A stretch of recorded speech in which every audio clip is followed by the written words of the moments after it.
Hi everyone, it's me Arden Lee, and I wanted to come on and make a quick video to keep in alignment with my promise of being transparent about my process in music and magic, because I wanted to share a pretty wild story of a synchronicity that came up for me recently, that came through very strongly into my field, and that was quite clearly, by all appearances, delivered to me by my patron, Hermes, with whom I am in a deal for a favorable record contract for the full-length album that I'm working on.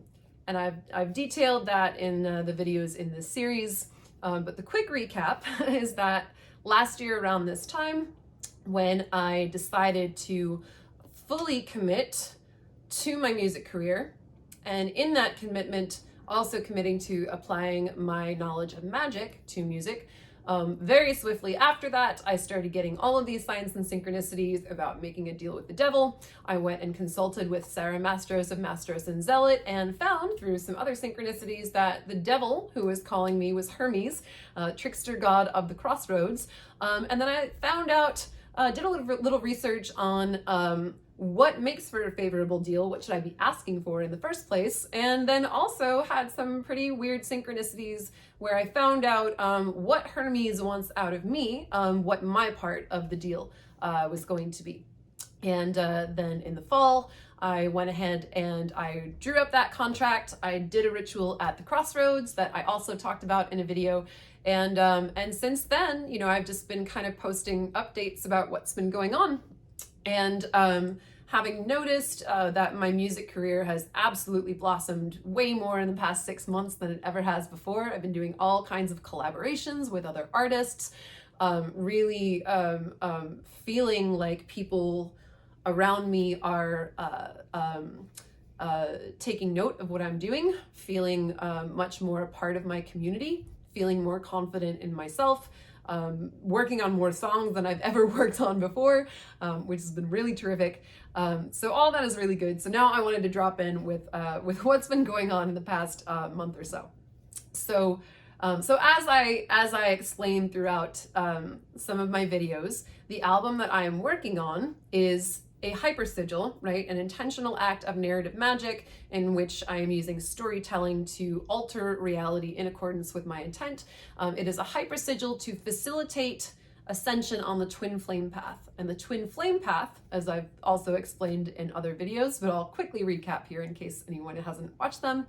The twin flame path is a spiritual initiation by which we meet a person, our twin flame, who carries all of our shared values, shared energetic signatures, same frequency, but expressed oppositionally through different polarities, right? Which is why you get like runner and chaser, right? Like avoidant versus anxious, hyper aroused versus desensitized, you know, all lots of, you know, left brain, right brain, masculine, feminine, all kinds of polarities, right? This person basically is a sort of mirror image of you so that you can learn about who you are through observation and use that very clear mirror, right, to orient yourself and bring yourself into balance, right? Anything that you think you need from them, you give to yourself, so you round out any sort of void that would be creating codependence or scarcity in you, right? Because it is only when you are in the having of the thing that you want that you can be in the energy of attracting it, right? We don't attract from scarcity or loss or fear. We attract from that place of abundance, right? So our job on the twin flame path is like anything that we think we need to be getting from our twin, then we're like, oh, actually, I should probably learn to give that to myself. and then when I have it, right, I'll be in this abundance of it. It'll be no problem to attract. And as I explained in the twin flame video, also, your twin is merely the person who matches up to your oppositional polar expression, right? So while we can only have one twin at a time, essentially, we can go through different people who serve as our mirror, right? Different twin flames. If we are growing at a rate towards sacred union that that other person that we may have matched with previously is not mirroring, because we are in the free will zone, right?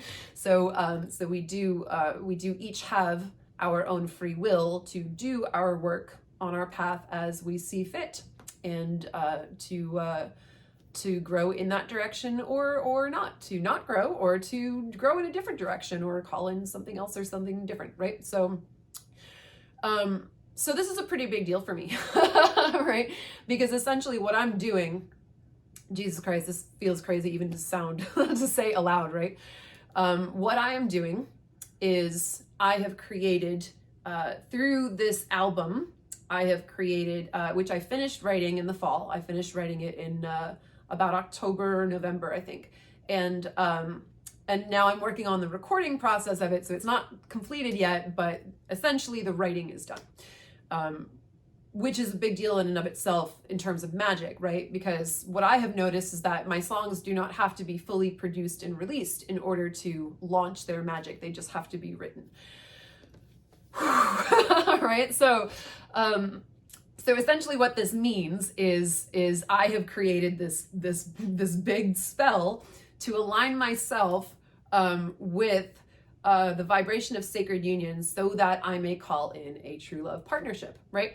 Because codependence and those kind of issues were things that had plagued me throughout my life. And as part of my spiritual awakening, I definitely felt like, okay, this is something that I want to solve, so that it doesn't keep haunting me, right? So so my intention is to call in my partner, call in my true love relationship with the completion of this album, right? And I am in a deal with Hermes, the Greek god of information, communication, technology, publishing, broadcasting, many other things. I am in a deal with Hermes where I have offered my services in the music industry, and as an artist and as someone who is a teacher and facilitator. I have offered my services in alignment with Hermes' desires and with the overall sustainability of the collective, as that's an important value to me, in exchange for a favorable record deal that is going to take my music career to the place where I want it to go, for this album specifically. And as I said, this album is a hypersigil of the twin flame path, right? So I think it's also like, I don't think it's a far cry to say it's going to be relevant to the success of the album as to whether the magic works, right? So as all of this is gathering, you know, a big component of magic is that after you cast for something, you want to kind of be hands-off about it, right? You want to kind of allow it to unfold. Your lust for result, or your desire to try and control things, or even your anticipation of the way that things might show up can spoil it, right? It's sort of like, if we know the future and we're like waiting for it, it can be awkward, right? And I'm insatiably curious. I am a Gemini rising, and I love information, you know, which probably makes me a prime candidate to be in a deal with Hermes. But in this instance, you know, I've kind of been like the kid who wants to, you know, unwrap her Christmas, like, you know, shake the box under the tree, you know, or find her Christmas presents, like hiding throughout the house before actual Christmas morning, right? And that's actually not super great for magic. So yeah, even though I'm excited, right, and I have trust and faith in it, and I'm like trying not to do anything, you know, but even so, my lust for knowledge can sometimes trip me up. So the story that I want to tell, which is that I've been getting all of these just unmistakable synchronicities, just one after the other. It started a couple months ago. I don't remember exactly when, but I started getting a lot of synchronicities around Orpheus, the myth of Orpheus and Eurydice in my field. And immediately, like, my first response to it was I was filled with this feeling of like warmth and dopamine and oxytocin, thinking about, like, you know, this beautiful boy Orpheus, who is you know, like the most talented musician, literally the son of a muse, right? And how far he is willing to go for Eurydice, his beloved, right? They are two figures in Greek mythology, and Orpheus falls in love with Eurydice, but unfortunately, when he's not around, she dies, and so he loves her so much that he goes to the underworld, and he manages to play a song for Hades, the god of the underworld, and bring and move him such that he allows Eurydice to return with him to life, right, to the above world.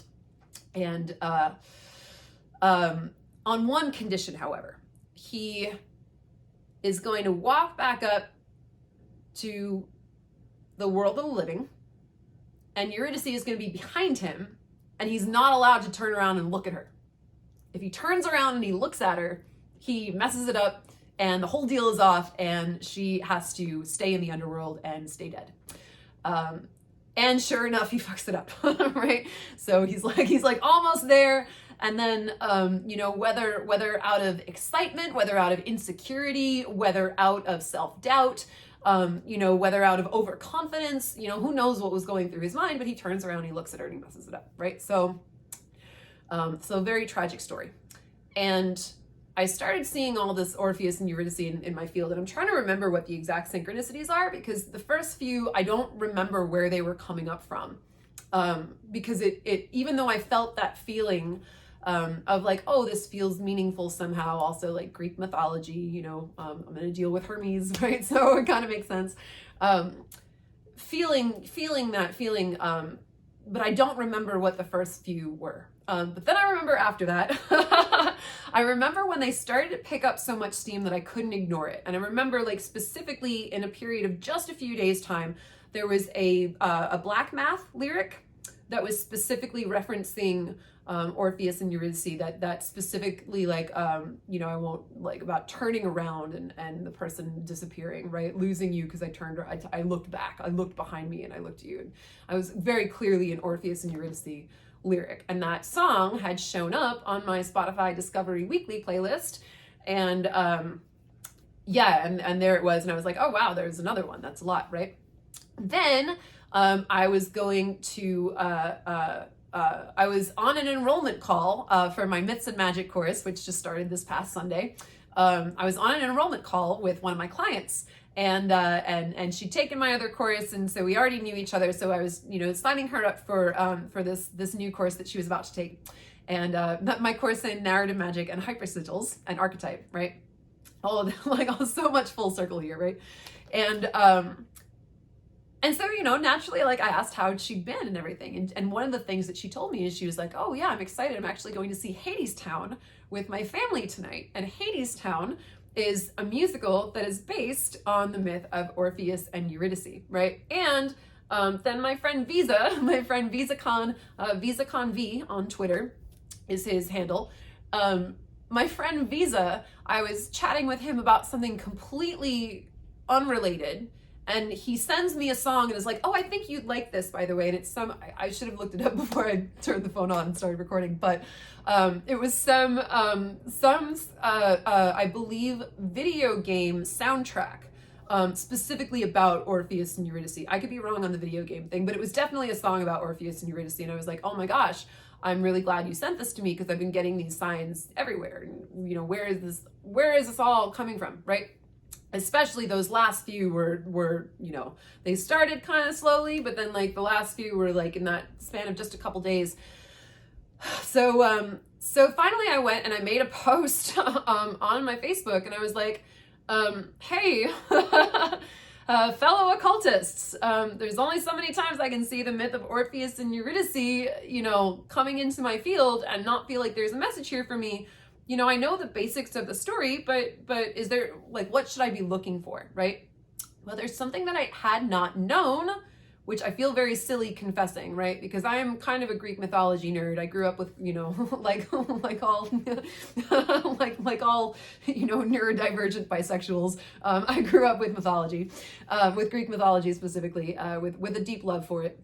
And so what I didn't know about the deal that Orpheus brokered with Hades in order to lead Eurydice out of the underworld is I didn't realize that it was Hermes who helped him broker that deal.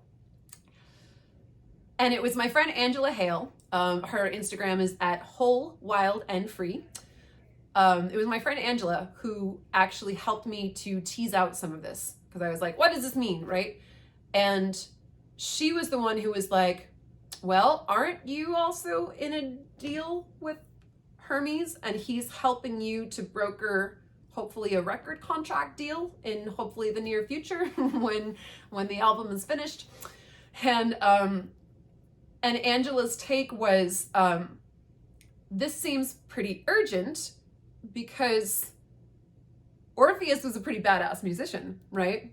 He was capable of moving so many people with his music.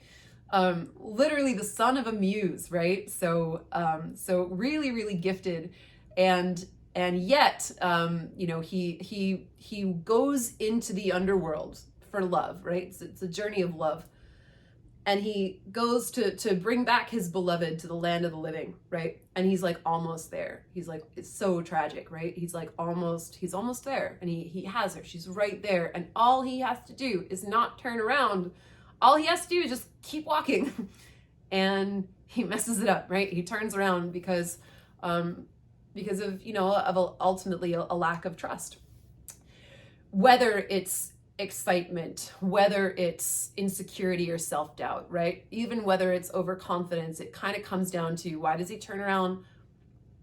There's a lack of trust there, right? If he just kept the blinders on and kept going, then he would have been able to bring her back. So,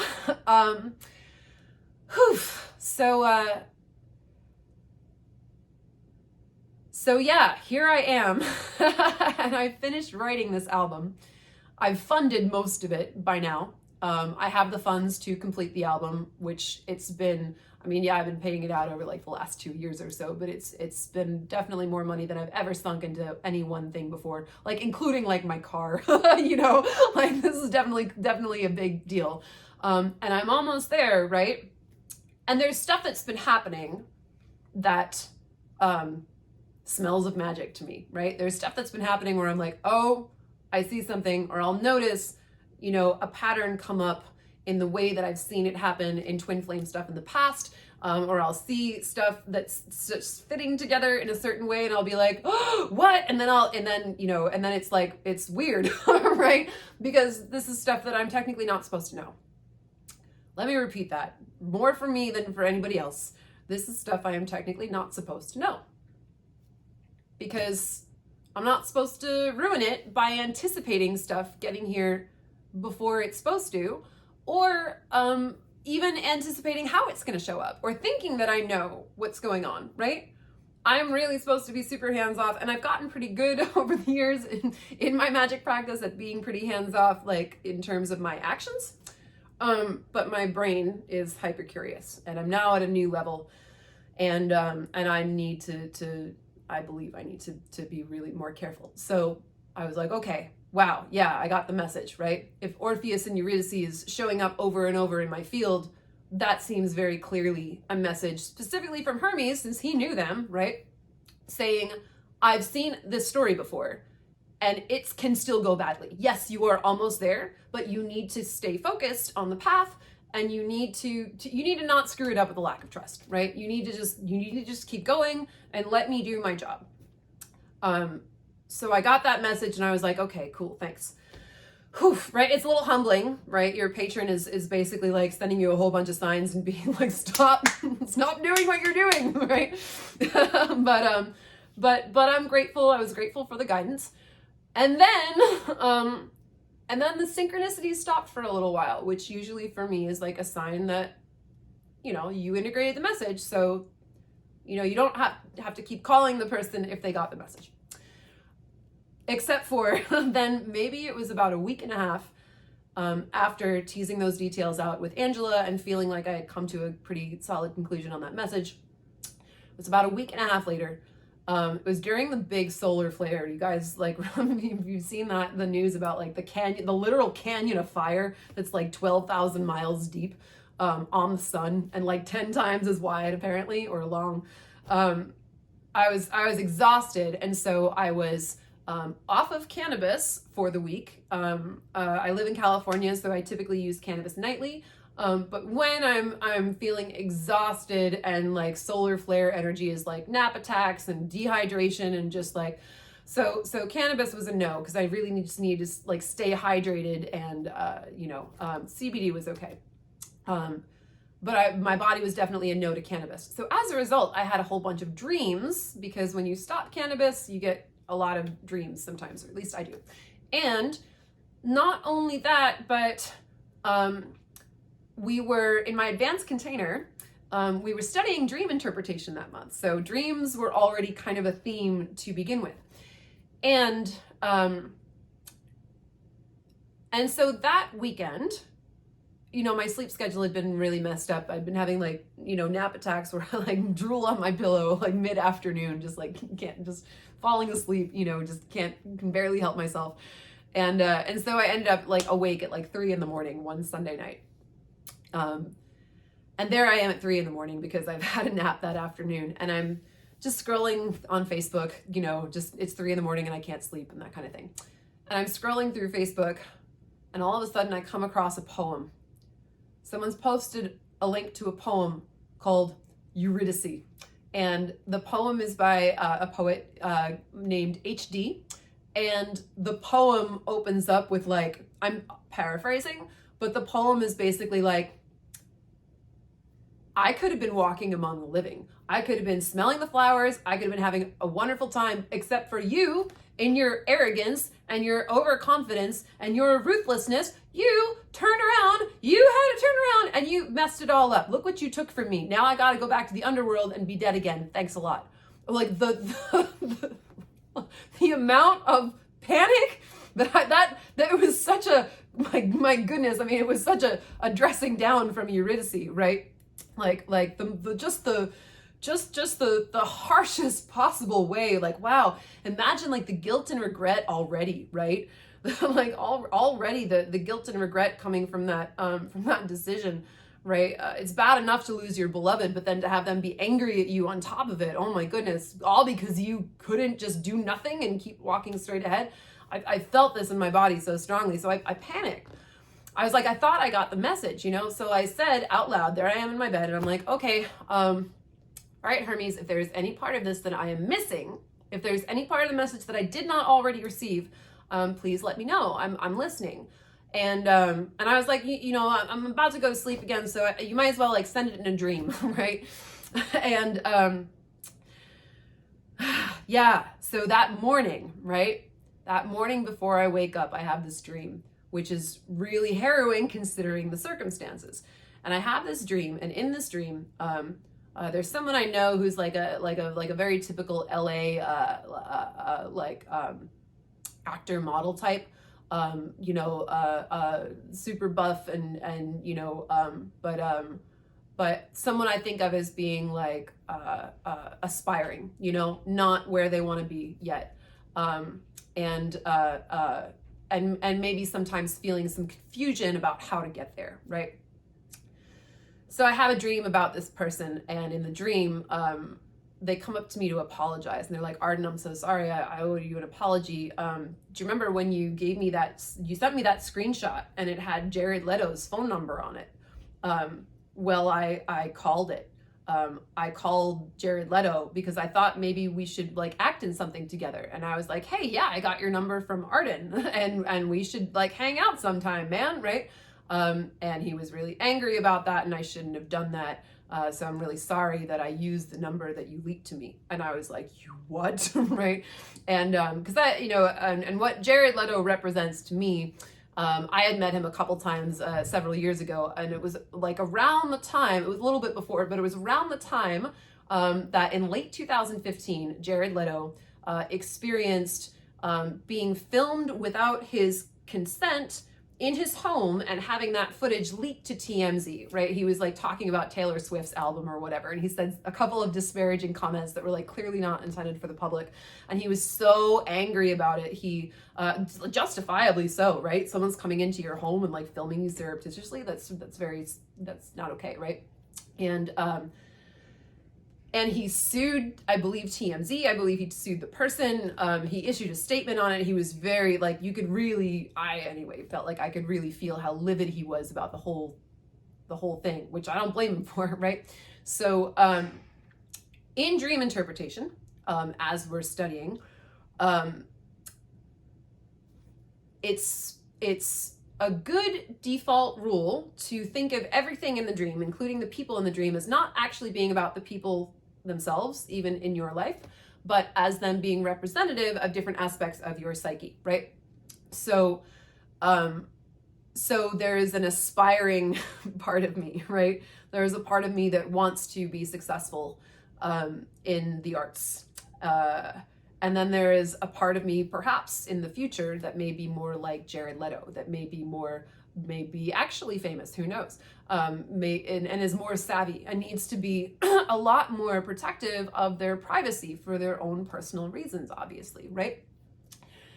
So in that dream, Jared Leto was just like, he was just like, oh, you are excommunicated now. He didn't say a word to me, and he had this smirk on his face, like, and I was like, I'm so sorry. Like, I know how precious your privacy is to you, and I totally made a mistake, and you have every right to be angry at me, and I'm sorry. I didn't realize your number was in the screenshot, and I understand why you wouldn't trust me anymore, but I'm so sorry. What can I do to make it up to you? And in the dream, Jared Leto goes into the other room, and he comes back with like 2 guns that like he's gonna kill me and the guy, right?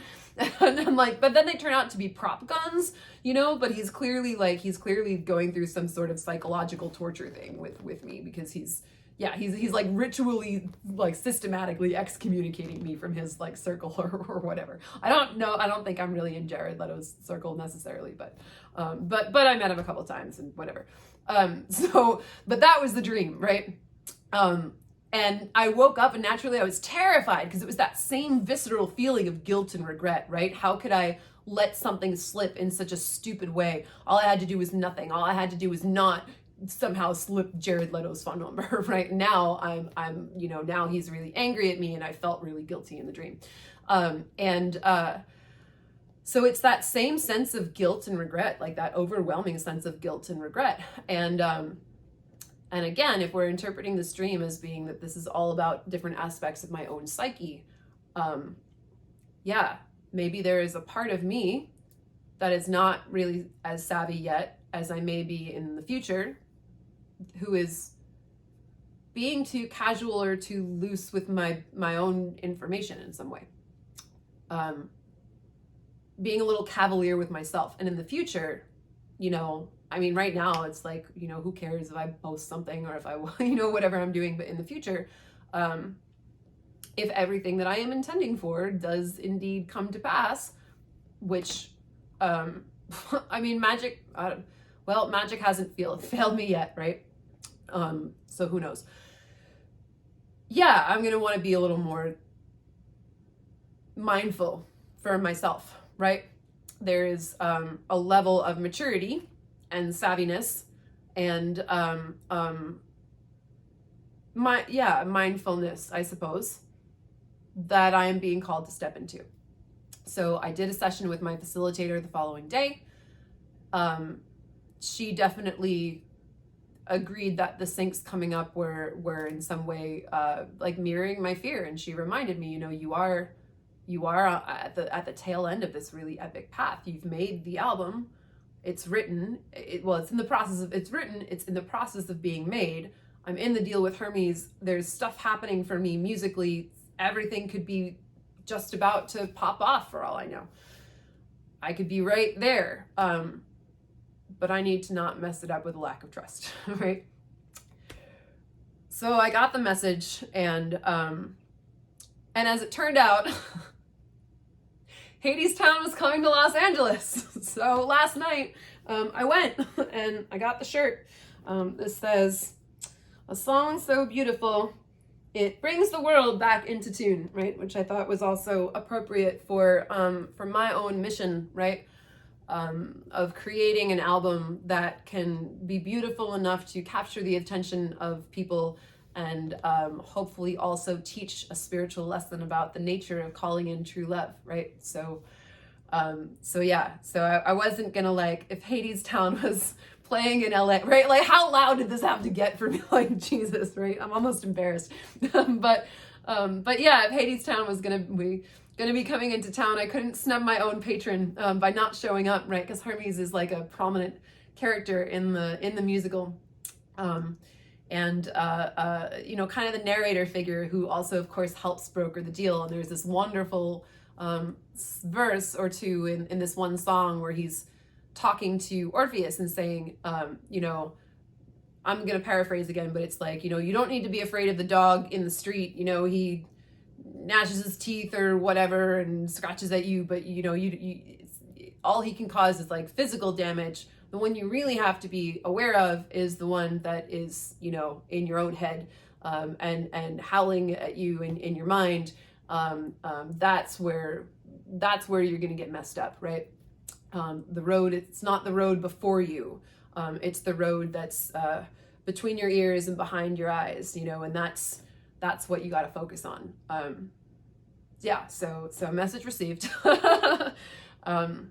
Yeah, and I wanted to make sure that I shared that in the spirit of being transparent about my journey with music and magic, and I thought that was also a really cool story. And I told that story also in my Myths and Magic class today, because not only can we use the power of storytelling to alter reality in accordance with our intent, that sort of externally directed magic, right? I'm coming up with the idea and I am putting it out there in the world.